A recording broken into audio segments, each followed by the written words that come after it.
Hey everyone, and welcome to Alter Egos, a Marvel Champions podcast. This is our first episode of experimental research. It's a revamp of our Honorary Deck segment that we used to run on the podcast, and really its primary function is to allow deck builders from around the community to share some insights and talk about a deck that they've recently played. We're really hoping to get a rather large community response and get members from around the community involved in this. Unfortunately, there's a little bit of a hiccup this week, and so you'll start having guests on this show from next episode onwards. But for this week, you're all stuck with me for just a little bit, and we're going to dive into a deck that I've been building and messing around with for about a week now. And so, it's going to follow a rather structured approach. And what I'd really love is if any of you have further feedback for it, feel free to send an email to us. The deck list, as always, will be in the description. And really, we're wanting to involve this process to ensure that it's both accessible, it's easy to follow, but also that there's something that everyone can get out of it. So without further ado, I hope you enjoy the first experimental research.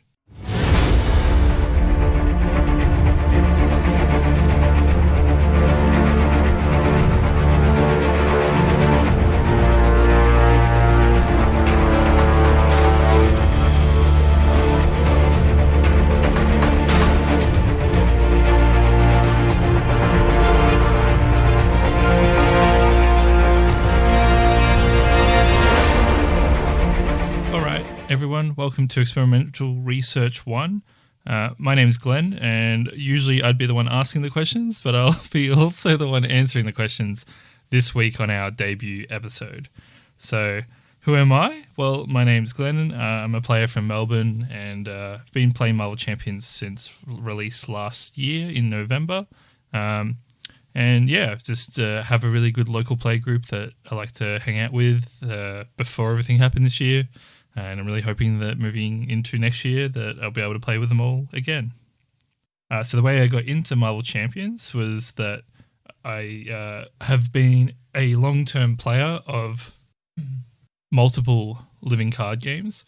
I've played Netrunner, Conquest, Lord of the Rings, Arkham Horror, Legend of the Five Rings, and a little bit of Star Wars Destiny on the side. And really, once they announced Marvel Champions, I was keen to give it a go. The concepts looked awesome, just engaged with the game from there. Mostly I play solo, but I've more recently kind of expanded that out to involve playing two-handed more than one-handed. One-handed is great, and it's good for fast-paced games, as we'll talk about shortly. But two-handed, I find I get a pretty solid experience. Being in lockdown for as long as we have been now. That's just been my standard way to play. But often when we're meeting up in groups, we'll play multiplayer. So it's really due to circumstance that I've ended up at the player count that I have. The deck we're going to talk about today is a solo deck that I've been working on. I call it All Gas, No Brakes, inspired nonetheless by one of my favorite YouTube channels. But it's a She-Hulk aggression list, and it's built primarily for solo play. The deck's primary focus and function is to beat down the villain as fast and as efficiently as possible. It's not really much time for thwarting. We're just swinging in at the enemy, and we're going to knock them down before they achieve their scheme. I've primarily had good success into Rhino, Crossbones, and Absorbing Man. I've had fairly good success with this list into Claw. I've struggled into Ultron. I've struggled into Mutagen Formula. And I've struggled into the latter half of the Rise of Red Skull box. But that's okay. Not every list has to be great into every scenario. And really, what this list is trying to showcase is more that you can build sort of, I guess, some rush decks, quote unquote, and just sort of a concept that tries to put damage at the forefront of our minds. So the idea really came about because a lot of the new Rise of Red Skull villains seem to have relatively low health, And She-Hulk was a character that I constantly see a lot of people often either dismiss or not really embrace as one of the heroes that you should be playing on a regular basis. And I kind of wanted to challenge some of those preconceptions and really showcase that She-Hulk is actually a very unique and engaging hero to play, and that what her signature set allows her to do is really engage in the game in a different way to all the other heroes. So I guess like broadly, I was trying to build a rush deck, and I decided on She-Hulk because of her signature set, because of her high health, and because her tools really fit what I was looking for. When we get into the list a bit later, it's got a mix of Avenger allies with some Earth's mightiest heroes, and so Hellcat being an Avenger in her signature set is one of those key parts. She has a high damage output, so she can flip, deal 2, and then swing for 3, so that's 5 damage. And if you average it out, so if you flip back and forth each and every turn, you're actually dealing an average of minimum 4 damage per turn, which means inherently your base damage is slightly higher than most other heroes in the game currently. She also, because she has the high health, she's a good target for toe-to-toe, a card that I've included in this list. And ultimately, her tools to reduce threat are quite handy. So her ability, her eye object ability, just reduces that threat by 1. It has a small sort of feature there. And then her law firm, and more importantly, Hellcat can just get you out of trouble if you really need it. But ultimately, we're trying to close this game out by round 3 or 4. So we're not really as concerned with what's going on with the threat in the scenarios that we're going to focus on. So the reason I chose this aspect, this is a She-Hulk aggression list.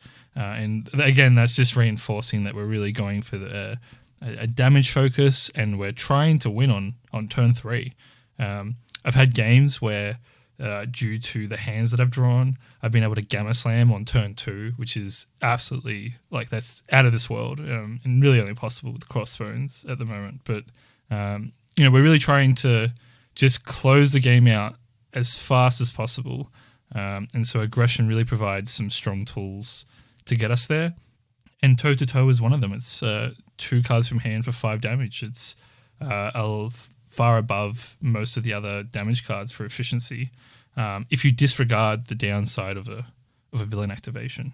So this deck is trying to accomplish a win early on in the game before threat becomes too much of an issue.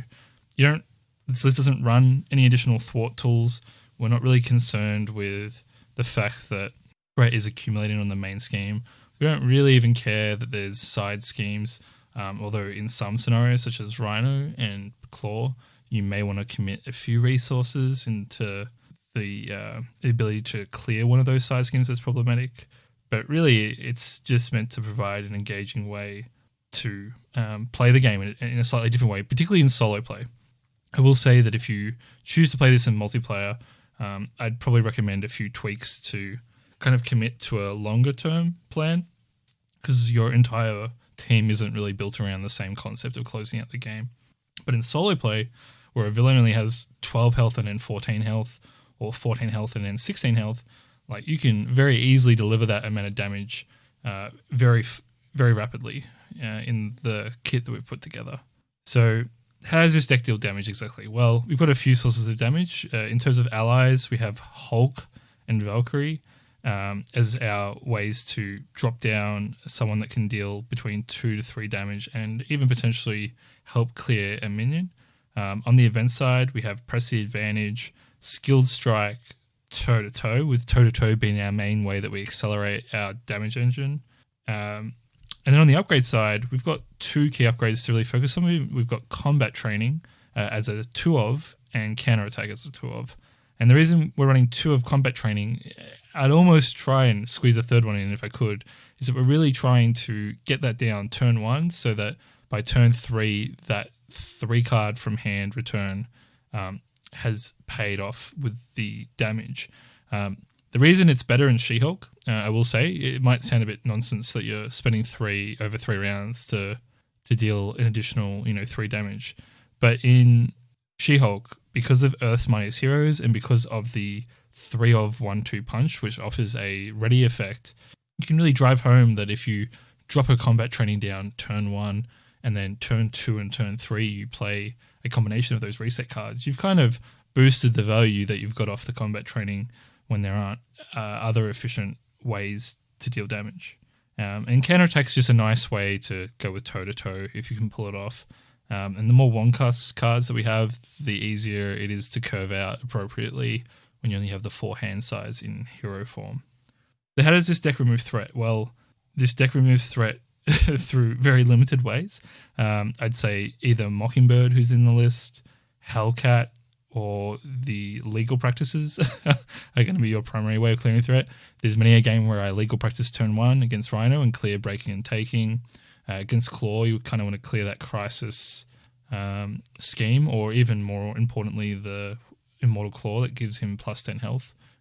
Spending 4 cards from your hand to remove 10 health is quite a good trade, particularly in that scenario.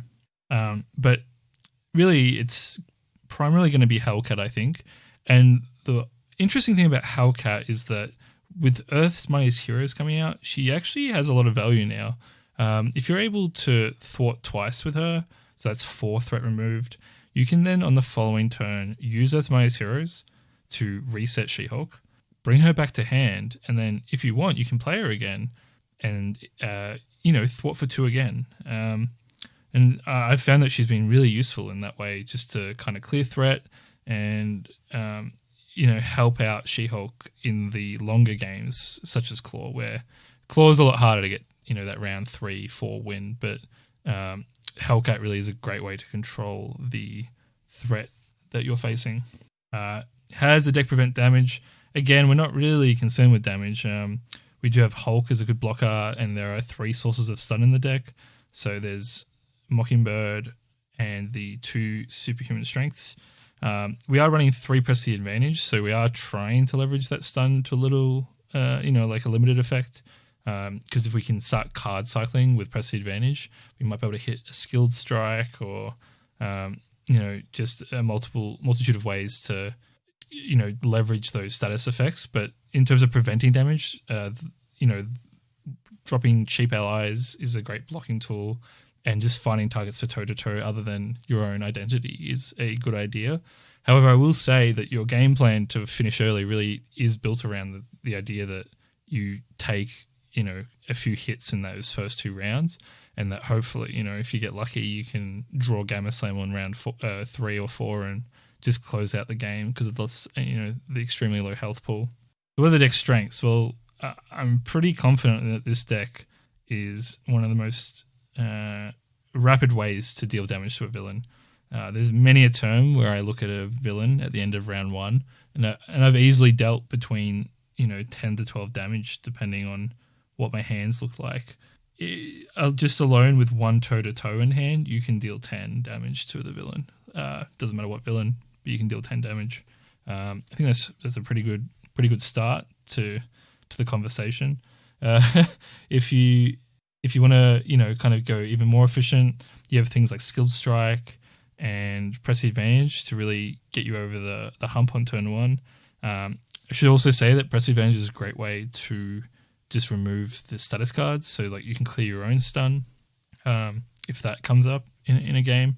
I've seen a lot of people use get over here, but if you don't draw a minion in solo play, then that card's kind of just sitting around doing nothing, and so press the advantage really kind of fills that gap.